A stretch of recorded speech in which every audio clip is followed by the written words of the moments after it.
Au nom du Père, du Fils et du Saint-Esprit, un seul Dieu, Amen. Que sa bénédiction repose sur nous, maintenant et pour toujours. Amen. Christos anesti, Alison anesti, le Christ est ressuscité. En vérité, il est ressuscité.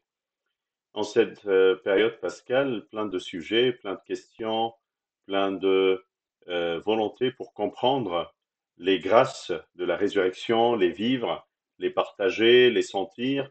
Et parmi ces grâces, c'est ce dont saint Paul nous a euh, parlé dans Galates 6, verset 15, en disant, vous êtes une nouvelle créature. Le Seigneur, par sa résurrection, nous appelle à être et vivre ce nouvel homme qu'il nous a offert, qu'il nous a revêtu. Grâce à sa résurrection, grâce au Saint-Esprit qui habite en nous, nous sommes appelés fils de Dieu, ses enfants, sa nouvelle créature qu'il a appelée et qu'il a donnée cette grâce et cette grande amour témoigné dans sa chair et dans sa résurrection. Si quelqu'un est en Christ, il est une nouvelle créature. Les choses anciennes sont passées. Voici, toutes choses sont devenues nouvelles. C'est ce que le Christ nous a appris et ce que saint Paul aussi a répété dans cette épître aux Corinthiens en disant que nous sommes cette nouvelle créature. Les choses anciennes sont passées.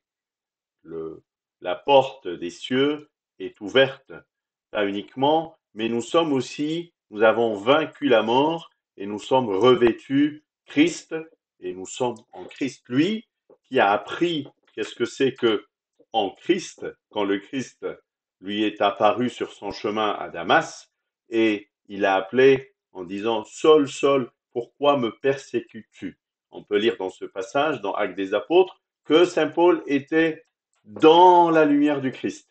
Il était en Christ et il a senti, il a compris ce que c'est ce changement qui est venu en lui, cette transformation de Saul qui persécute les chrétiens en saint Paul qui évangélise, qui annonce sa mort et sa résurrection partout où il était. Car ce n'est rien que d'être circoncis ou incirconcis. C'est pas juste un acte physique, c'est pas juste une histoire externe. Ce qui est quelque chose, c'est d'être une nouvelle créature. C'est le changement en interne. C'est pas une nouvelle créature dans le sens physique extérieur. Je vais pas changer. Je vais pas changer de tête. Je vais pas changer euh, de corps, de chair. Je suis la même personne. Si je suis baptisé, je vais pas changer, je serai la même personne. Vous allez voir la même tête, les mêmes doigts, les mêmes orteils, le même corps, mais il y a un changement interne qui se passe et c'est là où on appelle la nouvelle créature. Comment peut-on comprendre ça, saint Paul? Il nous ajoute dans Galates 3, 27, vous tous, vous avez été baptisés en Christ, vous avez revêtu Christ. Ce nouvel homme est une grâce offerte. Mais est-ce que on accepte ce changement? On accepte cette nouvelle créature? On accepte d'être appelés les enfants de Dieu, les enfants du Christ? Ou on préfère l'ancien? On ne veut pas l'enlever. C'est là où se trouve ma zone de confiance, c'est là où je suis plus à l'aise. Je ne veux pas revêtir le nouveau. Et c'est ça qui fait la différence. C'est ça qui fait parfois qu'on dit, mais je prie, mais je sens pas ce que c'est que je suis en train de dire. Je vais à l'église, mais je comprends pas les paroles de la messe. Je lis dans la Bible, mais j'arrive pas à comprendre et saisir les messages parce que tu cherches des réponses à l'extérieur de toi et non pas à l'intérieur. Tu dois faire et vivre ce changement à l'intérieur de toi. Tu dois l'accepter, le témoigner et le vivre. Nous sommes appelés des enfants de lumière. Autrefois, on était dans les ténèbres. Et maintenant, vous êtes lumière dans le Seigneur. Marchez comme des enfants de lumière, car le fruit de la lumière consiste en toutes sortes de bonté, de justice et de vérité. Donc, tu dois témoigner dans ta vie tout ce qui est bonté, justice et vérité. C'est cette réflexion de lumière qu'on voit en toi, ce témoignage que tu fais dans ta vie de tous les jours, dans ta vie quotidienne. Cherche pas juste un changement dans les 3 heures que tu passes à l'église ou le quelque temps que tu passes en prière ou en lecture biblique. Mais c'est toi, dans ton comportement, dans ta façon de vivre, dans tes réactions. Est-ce qu'on voit en toi la bonté du Christ, sa justice, sa vérité, ou bien tu sépares entre ce que tu vis à l'église et ce que tu vis à l'extérieur? Est-ce que tu es revêtu Christ partout où tu es, dans ta maison, dans ta famille, dans ton entourage, avec ta femme, avec tes enfants, avec tes parents, avec tes frères et sœurs, ou bien ce revêtu Christ est limité à un endroit donné? C'est peut-être ça qui te bloque même à l'église dans ta prière de sentir et savoir ce qui est le Christ. Parce que le Christ est une vie. C'est un vêtement que tu portes partout où tu es. Si tu viens à l'église, c'est pour le porter. C'est pas juste pour méditer, c'est pas juste pour suivre dans un livre quelques paroles et chercher à les comprendre, mais c'est tout un témoignage que tu vis à l'extérieur, dans ton quotidien. Est-ce que tu es lumière, enfant de lumière? Saint Macaire, dans un de ses sermons, il nous explique cela que chaque membre de ta chair est remplacé par un autre. Ah bon? Mais Abuna, tu viens de dire que c'est la même personne, c'est la même tête, les mêmes euh, euh, traces, les mêmes traits de visage. On est baptisé, mais on est la même personne physiquement. Oui, mais attends, parce que les yeux, ils voient pas comme les autres yeux. Les oreilles, ils entendent pas la même chose. Les pensées sont pas pareilles. Les jambes veulent pas aller comme les jambes du monde. C'est un changement de comportement, de vue, oui, pensée, mouvement. Cela, le Christ les a revêtus les vêtements de son royaume. C'est les vêtements de noces qu'il a cités dans sa parabole de, des invités de noces. C'est aussi ces habits cités dans Apocalypse quand il a parlé de ces personnes qui sont marquées par son sceau. Et c'est les vêtements de son royaume, les vêtements de foi, d'espérance, d'amour, de joie, de paix. Tout ça, c'est ce qui se reflète dans ta vie. La bonté, la douceur, ainsi que tous les autres vêtements vivifiantes de la vie de lumière. Il ne s'agit pas de vêtements externes, c'est le Christ qui est en vous. Comme la Samaritaine, par exemple, quand on a entendu la lecture de l'évangile du 3e dimanche de la période pascale, cette femme a tout compris. On a vu en elle ce témoignage. Ses yeux sont ouverts, ses oreilles ont écouté, ses pensées sont changées. Elle a tout dit au Christ, elle a confessé pour la première fois de sa vie. Ses jambes l'ont amené pour prêcher la parole de Dieu à tout son village. Venez, il y a un homme qui m'a dit tout ce que j'ai fait. Il y a un homme chez qui j'ai trouvé l'amour dont j'ai cherché partout et j'ai jamais trouvé. C'est pas des vêtements externes qu'elle a changé, mais c'est de l'intérieur. Dans Ézéchiel, on a vu une vision dans laquelle il a vu le trône de Dieu et il est assis entouré de 3 êtres incorporels. Saint Macaire, dans le même serment, il nous dit que vous êtes le trône de Dieu, entouré par ces 4 êtres incorporels. Si vous êtes revêtu Christ, c'est-à-dire vous le portez, vous êtes appelé son trône, son siège. Il habite en vous. Et quand il habite en vous, il vous entoure avec ces quatre êtres incorporels. Le lion et la force de sa résurrection qu'il reflète dans cet être. Le taureau qui y est le sacrifice parfait qui te pardonne tes péchés. Il t'entoure avec ce pardon qui est là pour t'offrir à chaque fois dont tu as besoin dans le sacrement de la confession.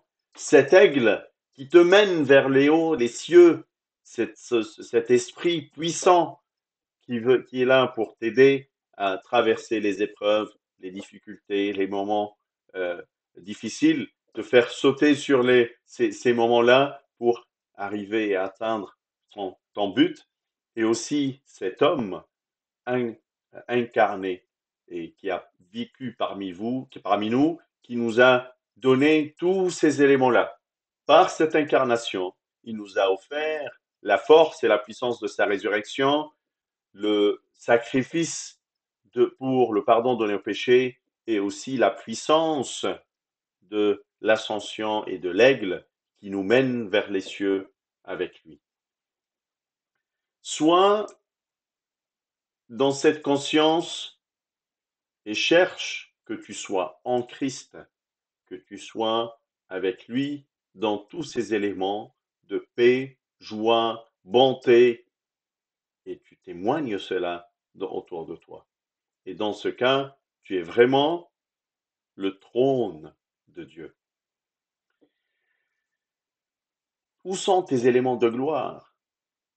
La gloire que cumulent les saints maintenant dans leur cœur, dans cette vie sur terre, c'est la même qui couvrira leur corps de la nudité, du péché et les amènera vers le royaume des cieux pour être avec le Christ pour éternité. Le royaume des cieux est en vous. Il habite en nous. C'est ce Saint-Esprit, ce don spirituel que le Seigneur nous a offert, on est appelé à le vivre dans nos cœurs, dans cette vie terrestre. Et c'est ces mêmes vêtements, ces mêmes éléments qu'on cherche à apprendre et à vivre qui vont nous mener vers ce royaume des cieux. Cherche à vivre cette paix, à la voir, à l'acquérir, à la sentir dans sa présence. Mais est-ce qu'il est présent dans ta vie? Parfois on dit, mais je ne trouve pas la paix, je ne me sens pas en paix. Mais est-ce que tu l'as cherché dans une prière? Tu l'as cherché dans une discussion avec lui? Tu t'es ouvert avec ton père confessionnel pour dévoiler tes angoisses et tes pensées, tes péchés? Est-ce que tu as reçu le pardon de tes péchés? Est-ce que tu as reçu tu vis cette force de résurrection de ton péché? Est-ce que ces éléments de gloire habitent en toi? Est-ce que tu les reconnais? Est-ce que tu les vois? Est-ce que tu les cultives? Est-ce que tu nourris cet aigle spirituel qui est en toi, ou plutôt tu nourris cette chair humaine qui est en toi? Le plus fort va tirer l'autre vers son point de stabilité. C'est-à-dire, si ta chair, elle est plus nourrie que ton esprit, elle va tirer vers le bas et tu vas être attaché à tout ce qui est terrestre. Mais si ton esprit, il est aussi nourri, et même beaucoup plus que ta chair, par la lecture et la prière spirituelle, tu seras attiré vers les cieux, vers le haut. Et même quand tu traverses les gravins de la mort, les épreuves, les difficultés, tu vas les voir de là-haut, comme une personne dans un avion qui regarde de là-haut. Comment il voit la terre? Comment il voit les maisons? Comment il voit les êtres humains? Minuscule, tout petit, parce qu'il vole. Il est à une hauteur qui lui permet de voir d'une manière plus ouverte et plus réelle. Quand on va quitter ce monde, on va être sûr et certain de qu'il n'a aucune valeur ni aucune importance. Mais si on vous le dévoile aujourd'hui, cherchez ce qui est plus cher, ce qui est plus onéreux en témoignant ces éléments de gloire en vous-même dès aujourd'hui. Mais de quoi il s'agit ce changement de cœur cette pureté de pensée, cet amour de Dieu qui est en moi? C'est quoi toutes ces ambitions spirituelles et célestes dont on est appelé de vivre et de chercher? C'est facile de changer mon cœur? Est-ce que c'est facile de nettoyer mes pensées? Est-ce que je peux vraiment sentir l'amour de Dieu? Est-ce que j'ai des ambitions spirituelles? Est-ce que je pense à les avoir? Est-ce que ça me préoccupe? Ou bien c'est peut-être un élément secondaire? C'est pas très important. C'est pas aussi important que de ma vie de tous les jours. Parfois, on est plus attaché à notre vie et préoccupé par cette vie que de préparer ce voyage vers les cieux et vers la vie éternelle. C'est ton plus grand voyage, tes vacances les plus importantes de ta vie. Comment tu prépares tes vacances? Comment tu prépares ton voyage? Comment tu prépares tes déplacements? Est-ce que tu as regardé ton GPS? Est-ce que tu as vu comment y aller? Est-ce que tu as préparé l'essence dans ta voiture pour garantir ce chemin? L'huile dans tes lampes, c'est la même chose. Est-ce que tu es prêt pour ce voyage? Est-ce que tu as vu où est-ce que tu vas manger? Qu'est-ce que tu vas boire? Avec qui tu seras? Est-ce que tu as créé des amis dans les cieux, parmi les saints, parmi les apôtres, les disciples qui nous ont précédés et qui ont réussi ce combat pour y atteindre, y aller? Est-ce qu'on a cette conscience que notre vie sur terre n'est qu'un passage et que la résurrection est le sens de cette vie sur terre? C'est la seule raison et la seule finalité pour cette vie, c'est d'atteindre cette résurrection et être parmi les ressuscités avec le Christ, le prémisse des ressuscités. Le Seigneur l'a dit dans Jean 17, 22 et 23, « Je leur ai donné la gloire que tu m'as donnée. » Il nous a tout donné, il nous a tout transmis. Fils de Dieu, il nous a adoptés. Sur la croix, il a regardé Saint Jean, il lui a dit, « Voici ta mère, parlant de la Vierge Marie. Voici ton fils, Marie, parlant de Saint Jean. » Il a annoncé à Saint Jean cette adoption. Il nous a tout transmis, tout donné. Voici ta mère et voici ton fils. Afin qu'ils soient un, comme nous sommes un.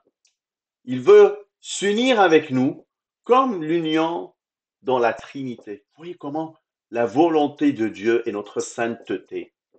Il veut qu'on soit en lui, qu'il nous porte en lui, qu'il soit notre habit, qu'il nous fait traverser ce monde et nous mener vers le royaume des cieux.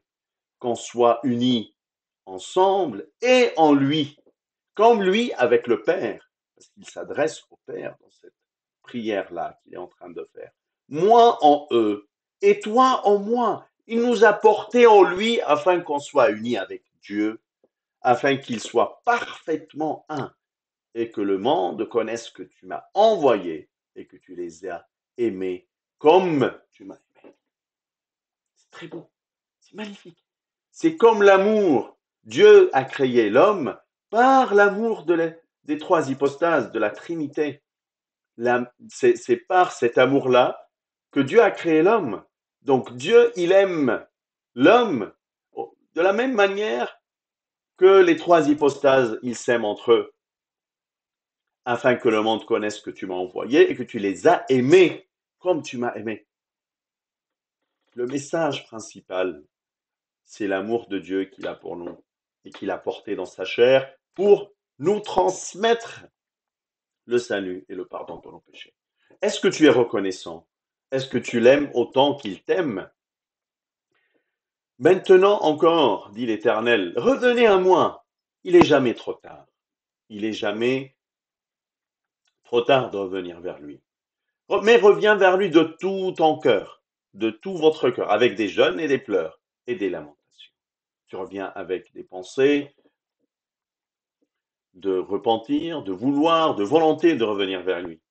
Et c'est là qu'il va t'accueillir les bras grands ouverts, avec cet amour qu'il a témoigné sur la croix avec deux mains ouvertes, un bras grands ouverts pour te prendre et te câliner à l'intérieur.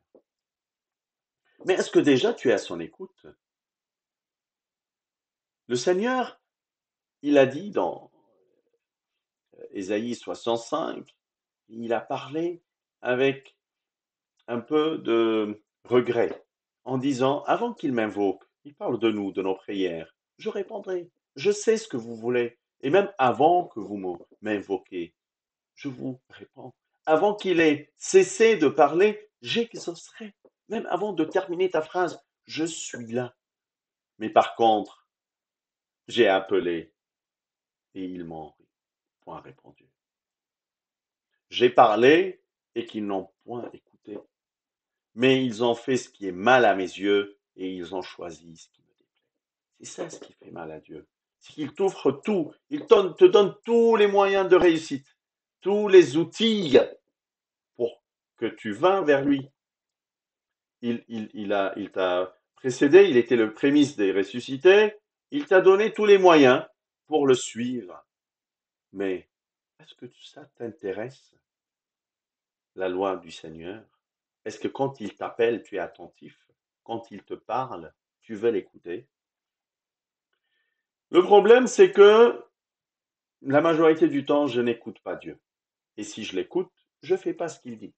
Peut-être je vais à la messe, j'écoute la parole de vie, mais je l'écoute. Ça passe juste d'une oreille à l'autre, elle sort de l'autre côté. Et si je fais, je cherche ma gloire. Ah oui, j'ai fait ci, j'ai fait cela. Personne d'autre n'a pu le faire. Et je pense que j'ai fait ce que personne n'a pu faire. C'est ça le problème de l'homme. Et c'est les éléments qu'il ne doit pas faire. Il doit le faire par reconnaissance. Dieu a déjà payé pour tout cela. Tu dois le faire en remerciant le Seigneur et non pas en cherchant une vaine gloire. C'est exactement ce qu'on voit sur cette image, cette caricature. Quand on prie, on dit, mon Dieu, quand je te parle, j'aimerais bien que tu m'écoutes. Tu n'es jamais là. J'ai passé des épreuves difficiles, j'ai fait ci, j'ai fait cela, et tu te plains. Et il te répond, eh bien, moi aussi, figure-toi, je veux bien quand je te parle, tu m'écoutes. Mais tu me plains, moi je t'ai jamais plaint. J'étais là en attendant que que tu viens vers moi et tu me parles. J'ai attendu comme je l'ai fait le jour où j'ai attendu la Samaritaine au bord du puits. Je t'ai attendu au bord du puits. Est-ce que tu es venu au rendez-vous? C'est vraiment très unique cette expérience de Covid et d'église fermée ou ouverte uniquement sur rendez-vous. On n'avait jamais cette habitude d'aller à l'église sur rendez-vous. L'église était toujours ouverte. Pas forcément aujourd'hui. Demain, je vais aller, la semaine prochaine, dimanche prochain, dans un mois, quand je vais avoir le temps. On n'a jamais mis dans nos agendas messe. Jamais. Le dimanche matin, ouais, si j'ai rien à faire, je vais y aller. Mais maintenant, avec des rendez-vous, des réservations à l'avance, notre quotidien change. Mais qui prend congé le jour du vendredi saint ou le jeudi saint? Je dis, j'ai rendez-vous avec Jésus ce jour-là. Je viens, je participe aux prières, à la messe, j'ai un message à lui dire. Je vais lui dire, merci Seigneur pour ton corps que tu m'as offert, pour cette communion que tu m'as donnée. C'est un rendez-vous que je ne peux pas rater. Je le prends d'une année sur l'autre et je le mets parmi mes vacances. C'est un jour important. Je ne peux pas travailler ce jour-là. Je ne peux pas faire autre chose que te prier et le passer auprès de toi. Juste par acte de reconnaissance que tu m'as offert cette chair et tu m'as donné ce corps et ce sang, cette communion pour que tu habites en moi, que j'habite en toi. Est-ce que tu l'écoutes? Est-ce que tu es attentif à ses paroles? Ou tu veux juste qu'il soit lui attentif à tes paroles, tes demandes, tes listes, tes exigences, et s'il l'est pas, c'est qu'il n'existe pas ou qu'il t'aime pas. Mais est-ce que il dit la même chose quand tu l'écoutes pas. Si tu m'écoutes pas, tu m'aimes pas. Je te veux pas. Mais non, il attend à côté du puits. Elle va passer par ici. Elle va venir. Elle va s'asseoir et elle va aimer ce que je vais lui offrir. La, l'eau vive qui va la transformer en un nouvel homme. Nouvelle pensée, nouveaux yeux, nouvelles jambes, tout. Je vais la renouveler. Elle sera transformée d'une femme vue comme pécheresse de sa société à une femme qui évangélise, dont on se souvient jusqu'en 2021. Et on loue ce qu'elle a fait. Comment vivre ce témoignage? Comment est-ce que je vois les autres? Ces yeux, comment puis-je les transformer en des yeux qui sont à son image? Ce nouvel homme qui est à son image, comment il peut m'aider à changer ma façon de voir les autres? Est-ce que j'aperçois les hommes comme des arbres qui marchent? Ou bien je reconnais qu'ils sont des hommes? Vous savez, c'était l'aveugle né que le Christ a ouvert les yeux. Quand il a commencé à voir, il voyait les gens comme des arbres qui bougent. Aucun intérêt. Des gens qui sont autour de moi, voilà. Mais je ne m'intéresse pas. Je ne retiens pas les prénoms. Je ne retiens pas ce qu'ils font. Je ne m'intéresse pas à leur vie. Je ne m'intéresse pas à leur quotidien. Ça va. Ça ne m'intéresse pas. C'est comme des arbres autour de moi. Ils ont besoin de boire. J'arrose un petit peu. Je peux leur donner quelques sous. Mais c'est pas ça ce qu'ils cherchent. C'est des êtres humains autour de toi. Est-ce que tu vois les gens comme cet aveugle né, comme des arbres autour de toi, ou tu les vois comme des êtres humains? Le Christ, quand il a vu la foule autour de lui, il fut ému de compassion pour elle, parce qu'elle était languissante et abattue, comme des brebis qui n'ont point de berger. Voilà les yeux du Christ, qu'il est ému de compassion. Est-ce que toi, tu peux être ému de compassion quand tu regardes les hommes autour de toi et tu vois leur misère, leurs problèmes, leurs difficultés, ou que tu vois que tes soucis à toi, tu n'arrives pas à partager les soucis des autres? Comment tu vois les différences entre toi et les autres? C'est moi qui connais tout. C'est moi le génie de la planète.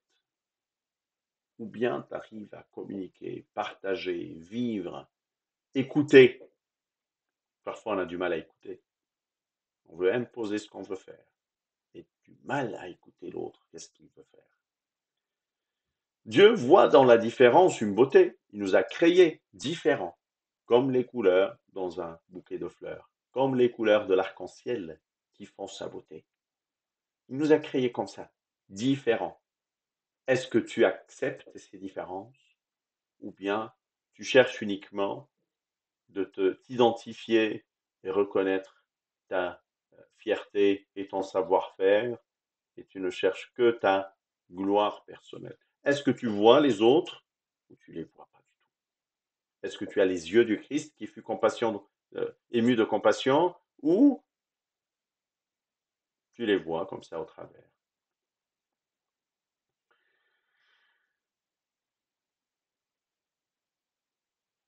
Parfois, on a peur des différences, des pauvres, des non cultivés, des non croyants. Pourquoi on a cette peur? Pourquoi peut-on juste penser que les pauvres ont besoin de nous? Est-ce qu'ils ont vraiment besoin de moi? Peut-être ils ont besoin d'aide, oui, mais le Seigneur est là pour envoyer quelqu'un d'autre. Est-ce que tu veux prendre cette bénédiction de participer avec Dieu dans ce qu'il est en train de faire pour eux? Ou bien c'est pas quelque chose qui t'intéresse? Quelqu'un qui est non cultivé, qui prononce mal, qui sait pas, qui connaît pas, est-ce que tu le regardes au travers? Tu sens que moi je suis mieux. Moi, on m'a appris tout ça. Même ta foi, en voyant les gens non croyants autour de toi, sois ému de compassion vers eux. Peut-être ils l'ont pas connu comme toi, ils passent des épreuves ou des difficultés, ils n'ont pas dans leur pensée, dans leur cœur, le Christ pour leur faire traverser ces moments difficiles. Porte-les dans tes prières, porte-les dans tes pensées. des guerres existent à cause des différences. Et la paix qu'on attend et qu'on même accuse le Seigneur qu'il n'a pas donnée, c'est nous qui l'avons enlevé de ce monde pour mettre à la place des guerres parce qu'on n'accepte pas les différences. On a parfois peur des différences dans les couples, malgré qu'on puisse se compléter. Parfois, ah non, mais non, mais elle accepte pas cette façon de vivre. Je vois pas l'intérêt de sortir ou faire du jogging ou je sais pas quoi. J'aime pas ce qu'elle fait. Ou j'aime pas sa façon de prier. J'aime pas quand elle va, elle insiste qu'on va aller aux louanges de minuit le samedi soir. Je vois pas l'intérêt. Et puis voilà, moi ça me suffit la messe du dimanche matin. Des différences. Mais pourquoi pas les voir comme des choses qui nous complètent et qui comblent des points, des lacunes qu'on a. C'est pas ce type de différence dont on doit craindre. C'est plutôt on est cultivé, on grandit dans ces différences. Le Seigneur a dit du mariage qu'il est l'œuvre parfaite, une œuvre parfaite, parce qu'à l'intérieur, il y a cette union entre Dieu, le parfait, le complet, le tout-puissant, et l'homme faible, fragile. Et il n'a pas vu cette différence euh, d'une manière incorrecte. Il n'a pas eu peur de s'unir à nous, les faibles et les misérables, malgré qu'on puisse se compléter dans ces unions. À chaque fois, on se rappelle nos différences comme étant des inconvénients. Mais je peux travailler sur cela. C'est grâce à ces différences, peut-être que j'ai vu mes défauts. C'est grâce à cela que j'ai vu, mais attends, mais je priais pas vraiment avant, hein, mais là, je commence à faire un effort là-dessus, où je fais plus attention à ma vie spirituelle, ou bien j'apprécie cela dans cette union. Jésus a demandé à la Samaritaine de lui donner à boire. Elle avait un seau que lui n'avait pas. Il a cherché ce qu'elle avait en plus de lui, malgré c'est lui qui était là pour lui offrir à boire. Mais il avait les yeux qui voient ce que l'autre a et que lui n'a pas. C'est parfois une belle ouverture avec une personne pour l'encourager à venir à l'église. Ah, mais tu sais faire ci ou cela. Moi, je ne sais pas le faire. Tu peux m'aider? Ça encourage. Il voit qu'il a une valeur au sein de l'église. Nous avons besoin des malades et des pauvres pour aller au royaume des cieux. Ce n'est pas uniquement eux qui ont besoin de nous, mais nous, on a besoin d'eux plus qu'eux. C'est dans ce sens-là. Lui, par exemple, cet homme pauvre qui est dans le besoin, peut-être le Seigneur ne lui a passé qu'un seul talent. Et toi, il t'a donné 10, 15, 20, j'en sais rien. Lui, il a réussi ce talent. S'il a gardé sa foi, par exemple, comme un talent que le Seigneur lui a donné, quand on voit les personnes dans des pays un peu, c'est difficile de garder sa foi, et il garde sa foi malgré sa misère et sa pauvreté, il a réussi, il a eu 1 sur 1, 10 sur 10. Mais toi, qui as les 10 ou 15 talents, combien de talents tu as réussi? 1, 2, 3, 4. Tu as combien sur 10? 3 ou 4? 5? Mais lui, il a 10 sur 10. Ça change la donnée. Comment tu les vois? Comment tu les aperçois? Regarde cela d'une manière différente. Vois tes lacunes à travers les différences avec les autres, plus que voir tes points davantage sur eux. Cherche toujours à t'améliorer, de progresser en Christ. Vise cela. Et le Seigneur t'accompagnera et t'aidera à revêtir ce nouvel homme avec ses nouveaux yeux. Autant les cieux sont élevés au-dessus de la terre, autant mes voix sont élevées au-dessus de vos voix et mes pensées au-dessus de vos pensées. Lui, il voit d'une manière et nous, on voit d'une autre. Même quand on est dans une épreuve. Lui, il voit l'avantage et ce qu'on va apprendre, comment on va changer, comment on va devenir plus beau et plus ému de compassion, comment on va devenir plus sympa, plus heureux, plus fécond de fruits du Saint-Esprit. Mais nous, on voit l'amertume de l'épreuve. Je ne veux pas la vivre, je ne veux pas passer par là. Le Seigneur, tu m'aimes pas parce que tu m'as fait vivre cela. Mais qu'est-ce que tu as appris quand tu l'as vécu? Tu es plein de fruits maintenant. Qu'est-ce qui est plus cher pour toi? Un enfant perdu ou une richesse, palais, voiture? Pour Dieu, un homme perdu est plus cher que toute une richesse. Mais l'homme, parfois, il voit les choses autrement. Qu'est-ce que la dignité? Comment les gens te voient par rapport à ton statut, ce que tu fais? Parfois, c'est ça qui bloque. Mais pour Dieu, ces choses sont des vaines choses. Le Seigneur, il regarde, il sonde les cœurs et il veut les mener vers lui. La dignité pour lui, c'est vivre sa parole et être dans sa gloire. Pour Dieu, c'est quand tu aimes, tu donnes de toi-même. C'est ça la vraie dignité. C'est à ce moment qu'il te voit très haut. Mais nous, parfois, on peut lier ça à des vêtements, à des comportements, à des façons de faire, à plein de choses. Mais est-ce qu'on a ses yeux? On peut vivre tout cela, bien sûr, parmi les autres, par respect, mais en ayant dans nos yeux internes cette volonté de lui ressembler, d'être comme lui, qui n'éteignait pas même une étincelle allumée. Combien de fois tu as éteint des étincelles? Combien de fois tu as blessé? Combien de fois tu as heurté? Tu as fait du mal aux autres parce que tu te sentis plus haut et plus fort? Est-ce que tu cherches à être à son image? C'est uniquement qui sont à son image qui vont pouvoir passer, parce que c'est même sur l'iconostase, quand vous voyez les disciples, parfois ils se ressemblent tous, ils ressemblent au Christ, pour témoigner qu'ils ont réussi à vivre selon son image. Quand on apprend l'histoire du Christ, c'est pour la vivre, la témoigner. C'est pas juste pour apprendre une belle histoire. C'est ça qui diffère un disciple d'autre chose. Un disciple, il est cultivé dans le sens de remplacer son maître, d'être à l'image de son maître. Mais est-ce que les ruses du diable vont s'arrêter? Depuis le commencement, Dieu, quand il a créé l'homme, il a dit, Dieu créa l'homme à son image. Il nous a offert cela, déjà.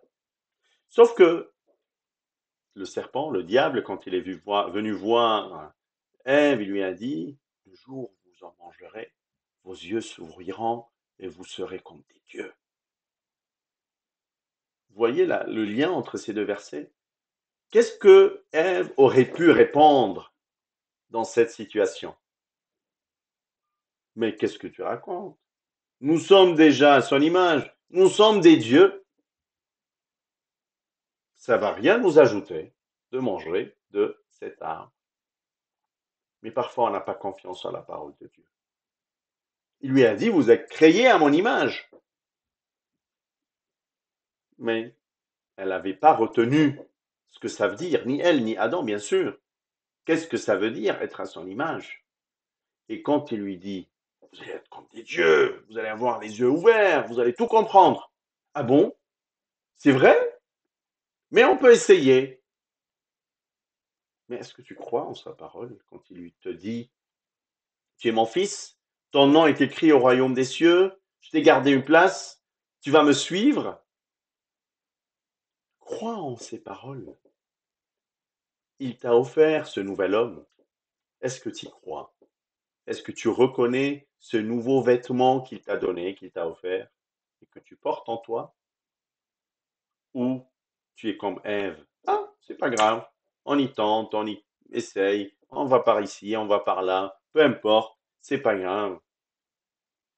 Soyez à son image et croyez que vous êtes à son image pour changer vos membres, comme Saint Macaire nous l'a appris dans son serment, et travailler sur ce changement de yeux, de pensée, d'ouïe, de mouvement pour revêtir le nouvel homme selon sa volonté.